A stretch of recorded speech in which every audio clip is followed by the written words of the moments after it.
तो आज के लेक्चर में हम वेक्टर्स को जोड़ना सीखेंगे। ठीक है, तो आप हेडिंग डाल लीजिए, वेक्टर्स को जोड़ना। जोड़ना भी सीखेंगे और घटाना भी सीखेंगे। ठीक है, दो काम अपने सीखने हैं। घटाना तो बहुत आसान है, ठीक है ना। तो जैसे मान लीजिए कि हमारे पास दो वेक्टर्स हैं। जैसे लेट से कि एक वेक्टर ये है, इसको लेट से मैं ए वेक्टर नाम दे देता हूँ, और कोई एक दूसरा वेक्टर है। मान लीजिए कि एक वेक्टर हमारा ये है, इसको मैं बी वेक्टर नाम दे देता हूँ।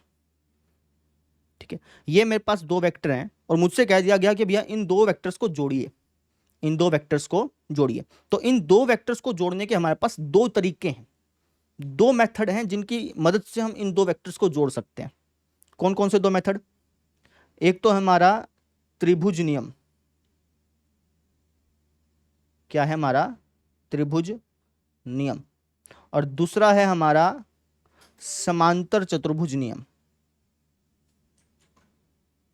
समांतर चतुर्भुज नियम, ये दो नियम है हमारे पास जिसकी मदद से हम दो वेक्टर्स को जोड़ सकते हैं।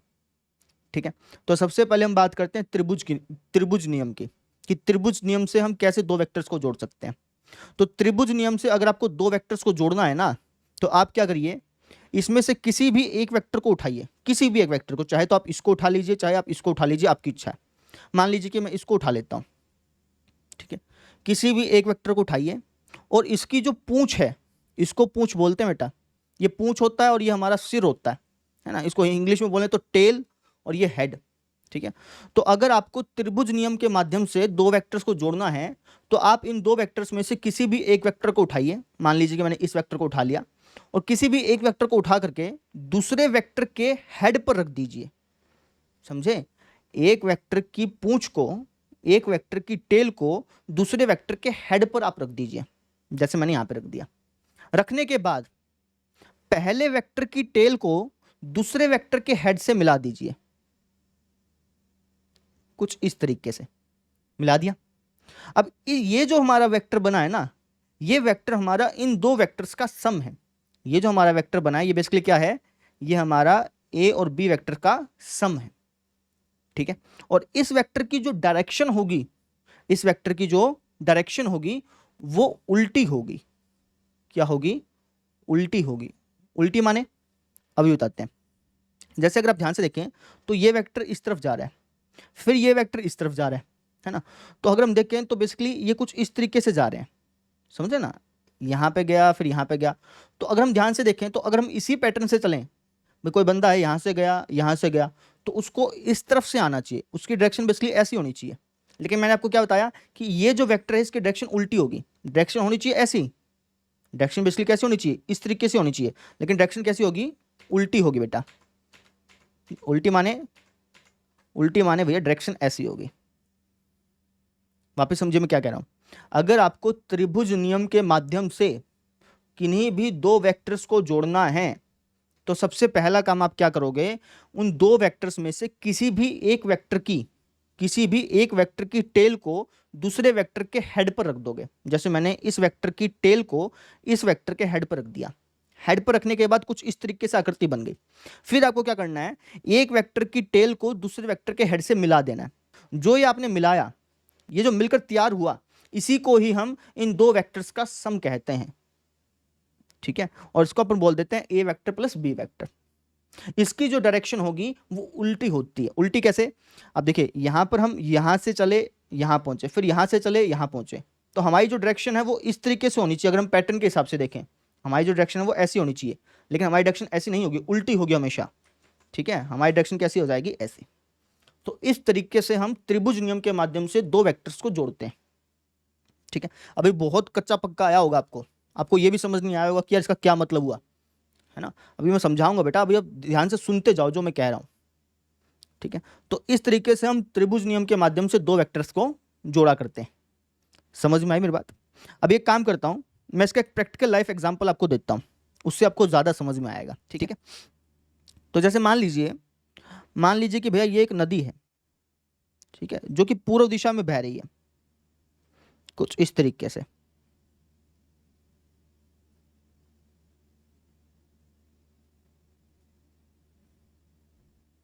इसकी नदी की जो स्पीड है वो है 50 मीटर पर सेकेंड। और किस दिशा में बह रही है? ये बह रही है भैया पूर्व दिशा में, ठीक है, टुवार्ड्स ईस्ट। यानी कि ये एक वेलोसिटी हो गई, है ना। जब हम स्पीड के साथ डायरेक्शन भी बता देते हैं तो उसको वेलोसिटी बोला जाता है। तो पानी जो है इसकी जो वेलोसिटी है वो 50 मीटर पर सेकेंड टुवार्ड्स ईस्ट है ना। ये जो पानी है, ये जो नदी है, ये हमारी पूर्व की तरफ 50 मीटर पर सेकेंड की रफ्तार से बह रही है, ठीक है। अब मान लीजिए कि ये एक बोट है, छोटी सी, ये हमारी क्या है, एक बोट है जी, ठीक है। ये जो बोट है इसमें जो इंजन लगा हुआ है उसकी भी स्पीड है 50 मीटर पर सेकेंड लेट से, ठीक है। ये जो बोट है ये सीधी दिशा में जाने वाली है, ठीक है ना। तो इसकी वेलोसिटी होगी 50 मीटर पर सेकेंड टुवार्ड्स नॉर्थ। समझ रहे हो? दो चीजें बेटा, एक तो ये नदी है, ये नदी तो बह रही है पूर्व दिशा की ओर, और एक ये बोट है, ये बोट बहेगी सीधी दिशा में, नॉर्थ डायरेक्शन में। अब मैं आपसे ये पूछता हूं कि ये जो बोट है, ये बोट अगर पानी में उतरे और चलने की कोशिश करे तो क्या ये बोट नॉर्थ डायरेक्शन में जा पाएगी? बताइए। इस बोट को जाना है नॉर्थ डायरेक्शन में और पानी जो बह रहा है वो बह रहा है ईस्ट डायरेक्शन में। अब मैं आपसे पूछ रहा हूं कि ये जो बोट है, क्या ये बोट नॉर्थ डायरेक्शन में बह पाएगी कि नहीं बह पाएगी? बताइए, सोचिए और बताइए। आप कहेंगे सर नहीं बह पाएगी, क्यों? क्योंकि जब ये बोट पानी के अंदर उतरेगी तो पानी जो है वो इसको अपनी दिशा में खींचने की कोशिश करेगा, ठीक है। तो ये जो बोट है ये लगभग लगभग हम देखें तो इस रास्ते से गुजरेगी, है ना। पानी इसको टेढ़ा करने की कोशिश करेगा, लेकिन बोट का जो इंजन है वो उसको सीधा ले जाने की कोशिश करेगा। दोनों जो फोर्स हैं, या फिर कह लो कि दोनों जो वेलोसिटी हैं, वो मिलेंगी और वो मिल करके एक नई वेलोसिटी बनेगी, जिसको मैंने येलो पेन से दर्शाया है, ठीक है। इसी को हम दो वेक्टर्स का जोड़ना बोलते हैं। इसी को हम क्या बोलते हैं? दो वेक्टर्स का योग। इसके बारे में आप फिजिक्स में ज्यादा पढ़ते हैं बेटा,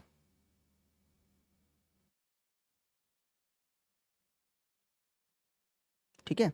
मैथमेटिक्स में तो आप ये सीखते हैं कि भाई वेक्टर्स को कैसे जोड़ा जाता है, कैसे घटाया जाता है, कैसे किसी स्केलर क्वांटिटी से गुणा की जाती है ना, इसके बारे में सीखते हैं। और जो वेक्टर्स का प्रैक्टिकल लाइफ में यूज है वो बेसिकली आप फिजिक्स में सीखते हैं, ठीक है। समझ में आई? एक एग्जांपल और ले लेता हूं। जैसे मान लीजिए कि ये एक बॉक्स है, ठीक है। इस बॉक्स के इस पॉइंट पर एक रस्सी बांधी गई है, ठीक है। और इस बॉक्स के इस पॉइंट पर, इसी पॉइंट पर एक दूसरी रस्सी बांधी गई है। यहां पर एक बंदा खड़ा है भाई, ठीक है, और यहां पर दूसरा बंदा खड़ा है, ठीक है। ये जो बंदा है ये 50 न्यूटन के फोर्स से 50 न्यूटन के फोर्स से इस बॉक्स को खींचने की कोशिश कर रहा है। और ये जो बंदा है ये मान लीजिए कि 30 न्यूटन के फोर्स से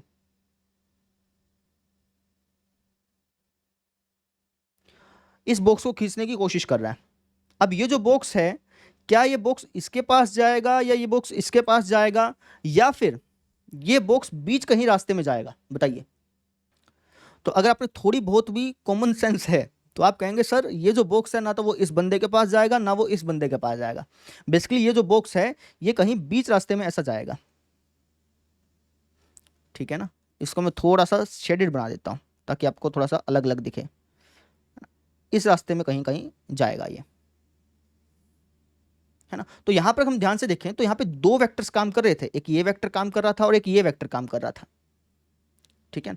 जब मैंने इन दोनों वेक्टर्स को ऐड किया 50 न्यूटन में, जब मैंने 30 न्यूटन को ऐड किया, ठीक है, तो अगर हम बेसिक मैथमेटिक्स लगाएं तो इनका जोड़ होना चाहिए 80 न्यूटन। लेकिन जब आप वेक्टर्स के हिसाब से देखोगे ना तो यहां पर जो ये वेक्टर यहां पर जो ये वेक्टर बन रहा है इसका जो मैग्नीट्यूड होगा, इसकी जो वैल्यू होगी वो 80 न्यूटन नहीं होगी भाई, खुद सोचो ना भाई, ये 50 न्यूटन का फोर्स लगा रहा है, ये 30 न्यूटन का फोर्स लगा रहा है, तो ये जो बॉक्स है इस पे जो फोर्स लग रहा है वो 80 न्यूटन का नहीं होगा। 80 न्यूटन का तब होता जब ये दोनों बंदे एक ही डायरेक्शन में इसको खींच रहे होते, तब वो 80 न्यूटन का हो जाता। ठीक है ना। इसका मतलब ये हुआ कि जिस तरीके से हम नॉर्मली ऐड करते हैं चीजों को, वेक्टर्स में वैसा ऐड नहीं होता है ना। जैसे मान लीजिए मैंने आपसे कहा कि भाई 2 किलो चीनी में 3 किलो चीनी ऐड करो, तो आप कहते हो सर 5 किलो चीनी, है ना। नॉर्मली आपने ऐड कर दिया। नॉर्मली कैसे ऐड हो पाया? नॉर्मली ऐसे ऐड हो पाया क्योंकि ये जो थी ये हमारी एक स्केलर क्वांटिटी थी। द्रव्यमान हमारा क्या होता है? स्केलर क्वांटिटी होता है, अदिश राशि थी। तो अदिश राशि में जोड़ना आसान होता भैया। अदिश राशियों में जिस तरीके से आप नॉर्मली जोड़ते हैं वैसे ही जुड़ता है, लेकिन जब हम सदिश राशियों की बात कर रहे होते हैं तो उसमें वैसे नहीं जुड़ता भैया।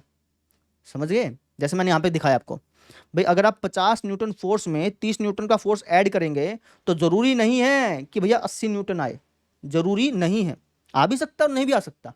ठीक है, जैसे हमने इस एग्जांपल में देखा, ये बंदा 50 न्यूटन का फोर्स लगा रहा था, ये बंदा 30 न्यूटन का फोर्स लगा रहा था, लेकिन ये जो बॉक्स है वो इस दिशा में गति करने लगा।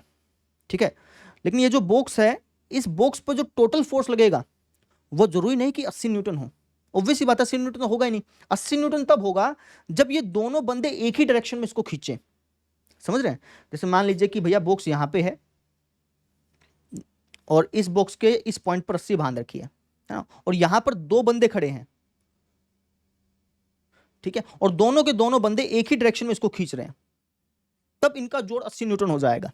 लेकिन अगर ये दोनों के दोनों अलग अलग डायरेक्शन में खींच रहे हैं तब इन दोनों फोर्सेस का जोड़ जो है वो 80 न्यूटन नहीं होगा। समझे? यहां पर हमारा यूज होता है ट्रायंगल लॉ का, त्रिभुज के नियम का।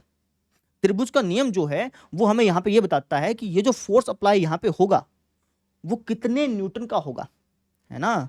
जो त्रिभुज नियम है ना बेटा, त्रिभुज नियम कह लो या फिर हम जो अभी पढ़ेंगे समांतर चतुर्भुज नियम, ये जो नियम है ये हमें ये बताते हैं कि जो आपका रिजल्टेंट फोर्स होगा, इसको रिजल्टेंट फोर्स बोलते हैं बेटा, जो आपका रिजल्टेंट फोर्स होगा उसका मैग्नीट्यूड क्या होगा, ये हमें बताते हैं। मैग्नीट्यूड समझते हो कि भाई उसकी वैल्यू क्या होगी बेसिकली। अगर ये बंदा 50 न्यूटन के फोर्स से खींच रहा है, ये बंदा 30 न्यूटन के फोर्स से खींच रहा है, तो ये जो बॉक्स है इस बॉक्स पे टोटल कितना न्यूटन फोर्स लगेगा, है ना, उसकी वैल्यू क्या होगी, वो हमें त्रिभुज नियम और समांतर चतुर्भुज नियम बताता है। उसकी वैल्यू क्या होगी और उसकी डायरेक्शन क्या होगी, है ना।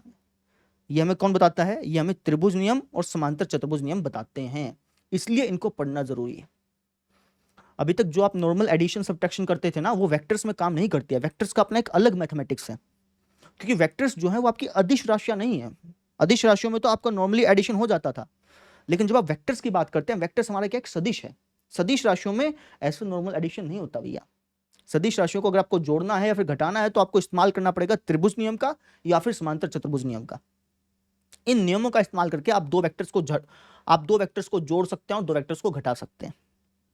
समझ में आई मेरी बात, जो मैं कहना चाह रहा हूं आपको? ठीक है, एक बार मैं रिकैप कर देता हूं।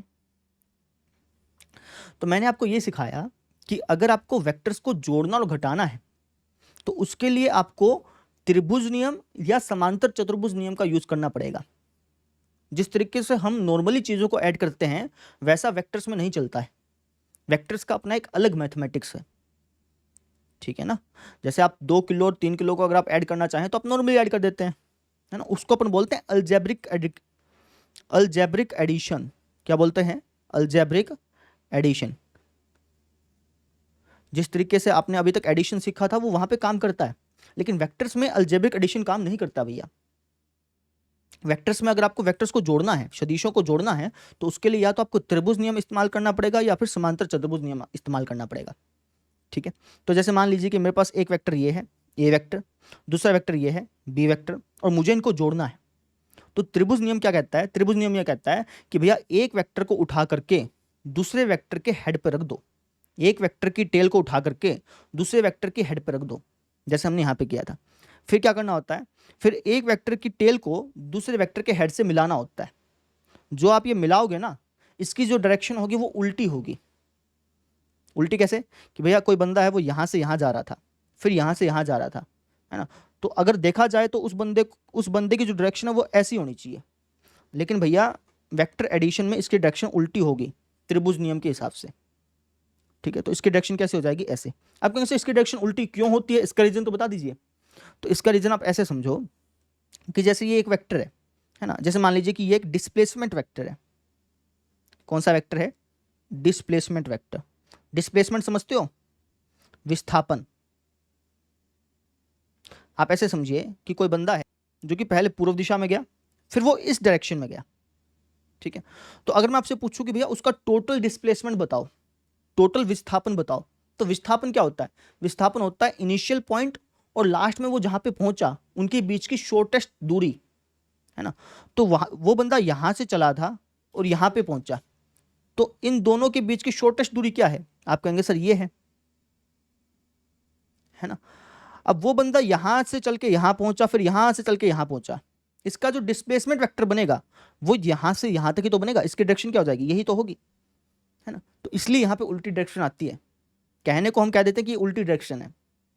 समझ में आया जो मैं कहना चाह रहा हूं, ये चीज। अच्छा, उसके बाद मैंने आपको बताया कि यार वेक्टर्स को जोड़ने घटाने का ज्योमेट्रिकल मीनिंग क्या होता है ना।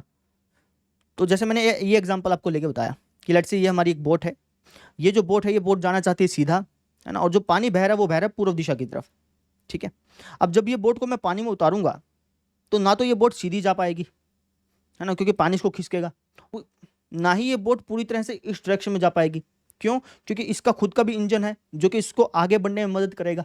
तो बेसिकली यहाँ पे दो फोर्स काम कर रहे हैं, एक फोर्स तो जो कि पूर्व दिशा में लग रहा है और एक फोर्स जो कि नॉर्थ दिशा में लग रहा है। तो जब मैं इन दोनों फोर्सेस को ऐड करूंगा तो बेसिकली हमारा ये फोर्स निकल के आएगा, है ना। और ये जरूरी नहीं कि ये बिल्कुल बीचों बीच से निकलेगा, ऐसा जरूरी नहीं है। आप ये मत समझिएगा कि ये बीचों बीच से निकलेगा, ऐसा नहीं है, ठीक है। अगर ये दोनों फोर्सेस समान है, ये जो फोर्स है ये भी 50 मीटर पर सेकंड की दर से बह रहा है और ये जो फोर्स है ये भी 50 मीटर पर सेकंड है, तब ये बिल्कुल बीचों बीच से निकलेगा। लेकिन अगर मान लीजिए कि ये जो फोर्स है वो 60 मीटर पर सेकंड होता, तो ये जो हमारी बोट है ये जो हमारी बोट है वो इस फोर्स की तरफ झुक जाती, समझ रहे हैं, वो लगभग ऐसे हो जाते। फिर अगर कोई दो वेक्टर हैं और उन दो वेक्टर में एक वेक्टर का मैग्नीट्यूड ज्यादा है, एक वेक्टर की वैल्यू ज्यादा है, तो उनका जो रिजल्टेंट फोर्स होगा ना, जो ये रिजल्टेंट फोर्स होगा वो उस वेक्टर की तरफ झुक जाएगा, समझे। इसके बारे में आप फिजिक्स में ज्यादा पढ़ेंगे बेटा, समझ में आई। चलिए, उसके बाद फिर मैंने आपको इस बॉक्स का एग्जांपल देके समझाया। मैंने आपसे कहा कि भैया ये एक बॉक्स है, इस बॉक्स के इस पॉइंट पर दो रस्सी बांध दी गई, ठीक है। ये बंदा भी 50 न्यूटन के फोर्स से खींच रहा है और ये जो बंदा ये 30 न्यूटन के फोर्स से खींच रहा है। तो देखिए इस बंदे का फोर्स ज्यादा है ना, तो जब ये दोनों बंदे एक साथ इस बॉक्स को खींचेंगे तो ये जो बॉक्स है ना तो इस तरफ जा पाएगा पूरी तरह से, और ना ही ये बॉक्स इस तरफ जा पाएगा पूरी तरह से। ये जो बॉक्स है ये कहीं बीच में इस तरीके से गति करेगा, इस पथ पर गति करेगा, ठीक है ना। ध्यान से देखिए, ये जो रास्ता मैंने बनाया है, जिस रास्ते पर ये बॉक्स गति करेगा वो रास्ता इस बंदे की तरफ झुका हुआ है ना। क्यों, क्योंकि इस बंदे ने ज्यादा फोर्स लगाया बेसिकली, इसलिए, ठीक है। अब जैसे मान लीजिए कि आपसे कोई पूछ ले कि ये जो बॉक्स है इस पर एक्चुअल कितना फोर्स लगेगा, ये जो बॉक्स है वो कितनी दूरी तय करेगा। अगर कोई आपसे ऐसे सवाल पूछे ना तो ऐसे सवालों का जवाब आपको फिजिक्स में मिलेगा, समझ में आ गई। मैथमेटिक्स आपको टूल्स देता बेटा, और बाकी जो सब्जेक्ट्स है ना उन सब्जेक्ट्स में उन टूल्स का इस्तेमाल होता है, समझ रहे हो भाई। मैथमेटिक्स आपको जोड़ना, घटाना, डिफरेंशिएशन करना, इंटीग्रेशन करना, ये सारी चीजें सिखाता है। और जो बाकी के सब्जेक्ट्स हैं जैसे फिजिक्स हो गया, कॉमर्स में भी बहुत सारे सब्जेक्ट्स हैं, है ना, वो बाकी के जो सब्जेक्ट्स हैं वो जो बाकी के सब्जेक्ट्स हैं वो उन टूल्स का इस्तेमाल करना सिखाते हैं, समझे। कई बच्चे बोलते हैं कि सर मैथमेटिक्स का यूज कहाँ पे होता है, यूज कहाँ पे होता है, यूज कहाँ पे होता है। तो बेटा मैथमेटिक्स तो आपको टूल्स देता है बेटा, टूल्स देता, औजार देता है। उन औजारों को आपको उन औजारों का जो इस्तेमाल होता है वो तो बाकी सब्जेक्ट्स में होता है ना बेटा, समझ रहे हो। इसलिए जो आप ये वेक्टर अलजेब्रा पढ़ रहे हैं ना, ये बेसिकली आप टूल्स सीख रहे हैं, है ना। आपको मैं औजार दे रहा हूं कि भाई दो वेक्टर्स को कैसे जोड़ते हैं, कैसे घटाते हैं, कैसे गुणा की जाती है ना। ये मैं आपको औजार दे रहा हूं, इनका जो आप इस्तेमाल करेंगे उसका बाकी सब्जेक्ट्स में सीखेंगे। समझ में आया जो मैं आपसे कहना चाह रहा हूं, क्लियर, ठीक है। तो अभी हमने त्रिभुज नियम के बारे में पढ़ा, है ना। एक बार मैं वापस से तुरंत दो सेकंड के अंदर अंदर त्रिभुज नियम को वापस से बतला देता हूं, उसके बाद फिर मैं समांतर चतुर्भुज नियम पे चलूंगा, ठीक है। तो जैसे मान लीजिए कि एक ये वेक्टर है, इसको मैं ए वेक्टर बोल देता हूं, एक ये दूसरा वेक्टर है, इसको लेट्स से मैं बी वेक्टर बोल देता हूं। मैंने आपसे कहा कि भाई इन दो वेक्टर्स को जोड़िए, तो मैंने अभी आपको सिर्फ त्रिभुज नियम के बारे में बताया, है ना। तो त्रिभुज नियम के माध्यम से इन दो वेक्टर्स को आप कैसे जोड़ेंगे बताइए फटाफट से। तो आप कहेंगे सर इन दो वेक्टर्स में से किसी भी एक वेक्टर को उठा लो, आपकी मर्जी है ना। जैसे मान लीजिए कि आपने बी वेक्टर को उठा लिया, या फिर आप ए वेक्टर को भी उठा सकते हैं। मान लीजिए कि मैंने ए वेक्टर को उठा लिया, ठीक है। जिस वेक्टर को आपने उठाया है उसकी पूंछ को पड़े हुए वेक्टर के, ये जो पड़ा हुआ वेक्टर था ना, इसके सर पर रख दीजिए। दो वेक्टर्स थे आपके पास, दो वेक्टर्स को आपको जोड़ना है, तो आप क्या करेंगे, एक वेक्टर को उठा लेंगे, इस वेक्टर को उठा करके दूसरे वेक्टर के सर पे रख देंगे, उठा के ऐसे रख देंगे, समझ रहे। इसको खिसकाना है बेटा, ध्यान रखना, इसको खिसकाना है, इसको घुमाना फिराना नहीं है। मैंने आपको बताया था कि वेक्टर्स जो होते हैं उसको अपन खिसका सकते हैं, है ना। उसका एंगल नहीं बदलना चाहिए और ना ही उसका मैग्नीट्यूड बदलना चाहिए, है ना। बाकी आप चाहें तो उसको कहीं भी खिसका सकते हैं, कोई दिक्कत नहीं होती। दो तरीके के वेक्टर्स होते हैं, एक तो होते हैं फ्री वेक्टर्स, जो कि मैंने आपको पिछले लेक्चर में बताए थे। फ्री वेक्टर्स को आप कहीं भी खिसका सकते हैं, कोई दिक्कत नहीं आती। और एक होते हैं लोकलाइज्ड वेक्टर, है ना, इनको नहीं खिसका सकते हैं, ये फिक्स होते हैं। मैथमेटिक्स में और फिजिक्स में जो आप मैक्सिमम वेक्टर्स पढ़ेंगे वो सारे के सारे फिजिक्स, वो सारे के सारे फ्री वेक्टर्स होंगे, ठीक है। फ्री वेक्टर्स होंगे तो इसका मतलब ये है कि आप वेक्टर्स को खिसका सकते हैं। तो हमने क्या करना है, अगर हमें दो वेक्टर्स को जोड़ना है ना, तो हमें एक वेक्टर को खिसका करके दूसरे वेक्टर के सर पे रख देना है, जैसे मैंने यहां पे रख दिया। अब इसकी पूंछ को और इसके सिर को मिला देना है इस तरीके से, ठीक है। ये जो आपका वेक्टर बना है ना, ये हमारा क्या होगा, ये हमारा इन दो वेक्टर्स का सम होगा। समझ में आई ये बात मैं आपको कहना चाह रहा हूं। आप कहेंगे सर ये जो वेक्टर बना है, ये जो वेक्टर बना है इसकी डायरेक्शन तो बताइए सर। अब इसकी डायरेक्शन बता देते हैं। इसकी डायरेक्शन कैसे पता करोगे, देखो ये वेक्टर जा रहा है इस डायरेक्शन में, है ना, इस डायरेक्शन में जा रहा है, फिर इस डायरेक्शन में गया, है ना। तो उस हिसाब से चलना चाहिए इसको, इस डायरेक्शन में आना चाहिए। अगर हम देखें तो कोई बंदा यहाँ से यहाँ गया, फिर यहाँ से यहाँ गया, तो उसको हिसाब से यहाँ पर आना चाहिए उल्टा वापस। लेकिन मैं आपको क्या कहा था कि इसकी डायरेक्शन उल्टी होती है ना। तो इसकी डायरेक्शन कैसे बनेगी, इसकी डायरेक्शन बनेगी ऐसे उल्टी। ये चीज़ का आपको ध्यान रखना। तो ये था हमारा त्रिभुज नियम। त्रिभुज नियम के माध्यम से हम वेक्टर्स को कैसे जोड़ते हैं वो मैंने आपको सिखा दिया, क्लियर। अब दूसरे नियम की बात करते हैं, जो कि है हमारा समांतर चतुर्भुज नियम। समांतर चतुर्भुज नियम भी ऐसा ही है, ठीक है, बस एक फैंसी नाम दे दिया, है ना, है बिल्कुल ऐसा ही, ठीक है। अब समांतर चतुर्भुज में किस तरीके से हम दो वेक्टर्स को जोड़ते हैं वो हम सीखने वाले हैं। देखिए, तो जैसे मान लीजिए कि ये एक वेक्टर है मेरे पास, इसको मैं ए वेक्टर बोल देता हूँ, ये बी वेक्टर है मेरे पास, ठीक है, और मुझे इन दोनों को जोड़ना है। तो एक तो तरीका ये है कि मैं त्रिभुज नियम का इस्तेमाल करूं और इनको जोड़ लूं, और दूसरा तरीका ये है कि मैं समांतर चतुर्भुज का इस्तेमाल करूं और इन दो वेक्टर्स को जोड़ लूं। अब त्रिभुज में कैसे हम जोड़ते हैं वो मैंने सिखा दिया। अब समांतर चतुर्भुज के माध्यम से कैसे इनको जोड़ेंगे वो मैं सिखाने जा रहा हूं। तो समांतर चतुर्भुज में हमें क्या करना पड़ता है, समांतर चतुर्भुज में हमें ताल से ताल मिलानी पड़ती है। क्या करना पड़ता है, ताल से ताल मिलानी पड़ती है। आप कहेंगे सर ये म्यूजिक कहाँ से आ गया इसके अंदर, अभी बताता हूँ। ताल से ताल का मतलब ये है कि आपको टेल से टेल को ज्वाइन करना है। समांतर चतुर्भुज में आपको टेल से टेल ज्वाइन करनी होती है बेटा, ठीक है। त्रिभुज में आप क्या करते थे, हेड से टेल ज्वाइन करते थे, और समांतर चतुर्भुज में टेल से टेल ज्वाइन करनी पड़ती है। देखिए ध्यान से, यहां पे मैंने हेड से टेल को ज्वाइन किया था, और यहां पे हम क्या करेंगे, टेल से टेल को ज्वाइन करेंगे। कर लेते हैं।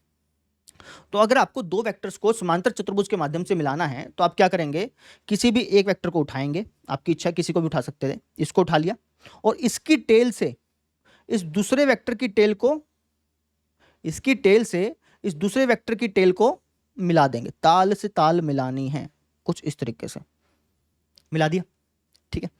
अब आप अपने दिमाग में एक पैरेललोग्राम बनाने की कोशिश करेंगे, समांतर चतुर्भुज बनाने की कोशिश करेंगे। समांतर चतुर्भुज कैसे, समांतर चतुर्भुज में आमने सामने की भुजाएं बराबर होती है ना। तो जैसे आपने ए वेक्टर यहाँ पे तो जैसे आपको यहाँ पे ए वेक्टर बनता हुआ नजर आ रहा है ना, आप एक काम करिए, बिल्कुल इसी ए वेक्टर की कॉपी यहाँ पे बना दीजिए, है ना, सेम एंगल के साथ। जितना एंगल इसका है उतना एंगल इसका होना चाहिए। बना दिया, ठीक है। ये बी वेक्टर बन रहा है ना, बिल्कुल इसी वेक्टर की कॉपी आप यहाँ पे बना दीजिए, सेम एंगल के साथ बेटा, ठीक है ना, सेम एंगल के साथ बनाना है। बना दिया। अब ये दोनों वेक्टर्स जहां पे मिले हैं, ये दोनों वेक्टर्स जहां पे मिले हैं, उस पॉइंट को और इस पॉइंट को मिला दीजिए। ये जो आपका वेक्टर बन के आया है ना, इसकी डायरेक्शन हमेशा सीधी होगी बेटा, ये चीज ध्यान रखना। डायरेक्शन सीधी मतलब, डायरेक्शन सीधी का मतलब ये है कि अगर ये वेक्टर इस तरफ जा रहा है तो ये वेक्टर भी इसी तरफ जाएगा।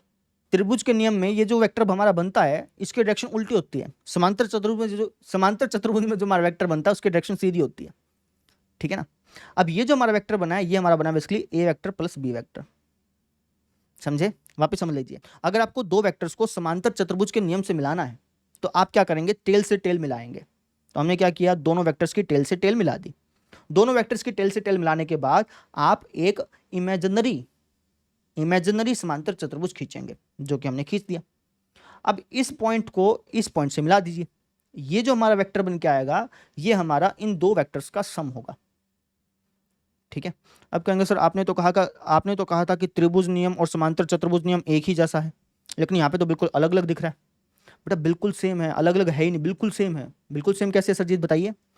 अरे तुम ध्यान से देखो, ध्यान से, अगर तुम ध्यान से देखो तो यहाँ पर तुम्हें ए वेक्टर नजर आ रहा है ना, और तुमने क्या किया, ए वेक्टर यहाँ पर ही बना दिया। तो अगर ध्यान से देखो तो ये हमारा ट्रायंगल लॉ ही तो बन रहा है, त्रिभुज नियम ही तो बन रहा है, समझ रहे हो। फैंसी नाम दे दिया ये तो समांतर चतुर्भुज का, असल में ये त्रिभुज नियम ही है। ये अगर आप ध्यान से देखें तो त्रिभुज नियम ही है भैया। ध्यान से देखिए, इसकी डायरेक्शन किस तरफ थी, इस तरफ, इसकी डायरेक्शन किस तरफ थी, इस तरफ, है ना। तो त्रिभुज नियम क्या करता है कि कहता है कि भाई इसकी डायरेक्शन उल्टी होगी। और मैंने कहा ना, समांतर चतुर्भुज के हिसाब से देखोगे तो इसकी डायरेक्शन सीधी है, लेकिन त्रिभुज नियम के हिसाब से देखोगे तो इसकी डायरेक्शन उल्टी नहीं है क्या। इसकी डायरेक्शन समांतर चतुर्भुज के हिसाब से तो ये आई थी, ऐसी आई थी, है ना। और अगर तुम इसकी डायरेक्शन त्रिभुज के हिसाब से देखोगे तो यही डायरेक्शन आपको उल्टी नजर आएगी, है ना। कोई बंदा यहाँ से यहाँ गया, फिर यहाँ से यहाँ गया, तो अल्टीमेटली उसको जाना चाहिए इस डायरेक्शन में जाना चाहिए, लेकिन डायरेक्शन ऐसी बनेगी। समझ में आई। कहने का मतलब ये है कि समांतर चतुर्भुज और त्रिभुज का नियम ये दोनों के दोनों सेम हैं, दोनों के दोनों सेम ही हैं, बस एक कंसेप्ट बढ़ा करके बता दिया तुमको, है दोनों सेम ही चीजें। समझ में आई, ये चीज मैं आपको कहना चाह रहा हूं। क्लियर हुआ। कुछ एग्जांपल्स और देखते हैं जिसकी मदद से आपको त्रिभुज नियम और समांतर चतुर्भुज नियम और अच्छी तरह से आ जाएगा, ठीक है। उसके बाद फिर मैं आपको इनकी प्रॉपर्टीज बताऊंगा। चलिए, तो जैसे मान लीजिए कि ये हमारा एक वेक्टर है, ठीक है, डिस्प्लेसमेंट वेक्टर है। मान लो डिस्प्लेसमेंट वेक्टर समझते हो। डिस्प्लेसमेंट क्या होता है, जब आपको डिस्टेंस के साथ साथ डायरेक्शन दे दी जाए। तो मान लो कि ये एक वेक्टर है ना। लेट्स से कि कोई एक बंदा था जो कि यहाँ पे था और वो अभी पूर्व दिशा में जा रहा है, और लेट्स से कि वो पूर्व दिशा में 50 मीटर चल गया, ठीक है। तो ये हमारा क्या बन गया, एक डिस्प्लेसमेंट वेक्टर बन गया। डिस्प्लेसमेंट क्या होती है, एक वेक्टर क्वांटिटी होती है ना। तो ये हमारा क्या बेटा, एक डिस्प्लेसमेंट वेक्टर है, ठीक है। और लेट्स से कि ये हमारा दूसरा डिस्प्लेसमेंट वेक्टर है। ये इसको मैं थोड़ा सीधा बना देता हूँ, ठीक है। और लेट्स से कि ये है 30 मीटर, है ना, टुवार्ड्स नॉर्थ, ठीक है ना। तो ये भी हमारा क्या हो गया, डिस्प्लेसमेंट वेक्टर हो गया। मैं आपसे कहता हूँ कि इन दोनों वेक्टर्स को ऐड करिए। ऐड करिए का मेरा मतलब ये है कि आपको टोटल डिस्प्लेसमेंट बतानी है। आपको क्या बताना बेटा, टोटल डिस्प्लेसमेंट बतानी है।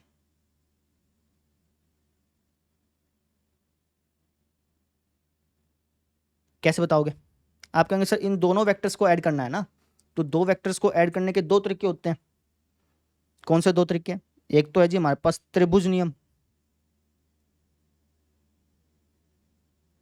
त्रिभुज नियम से कैसे ऐड करोगे, तो आप कहेंगे सर आपने सर बताया था कि एक वेक्टर को उठा लीजिए, इसकी पूंछ को दूसरे वेक्टर के सर पे रख दीजिए, रख दिया तो कुछ ऐसी आकृति बन गई।